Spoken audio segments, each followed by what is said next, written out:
Un espai que es destinarà a turisme social, a turisme de tots i de totes, en una ciutat i en un territori viu i amb molta història, i ple de cultura.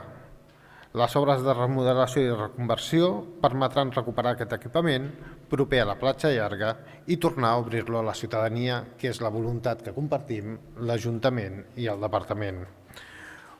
Com us deia, un espai que mai hauria d'haver-se tancat. Tancar-lo va ser una mala idea i va comportar una pèrdua evident en el potencial turístic de la zona i en el model turístic de la zona.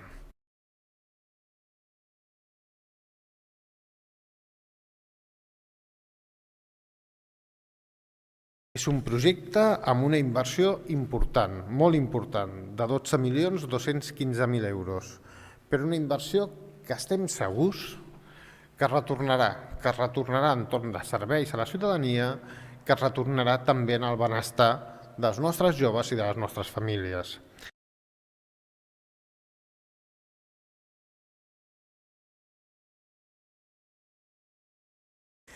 I la idea és que hi hagin 70.000 pernoctacions anuals, arribant a un límit que podria arribar a les 91.000 pernoctacions en 5 anys.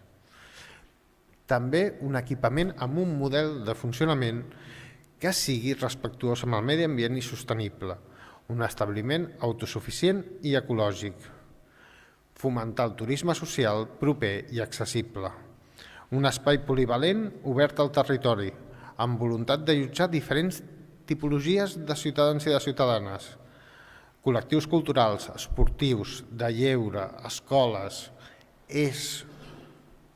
Té una potencialitat que hem d'aprofitar al màxim.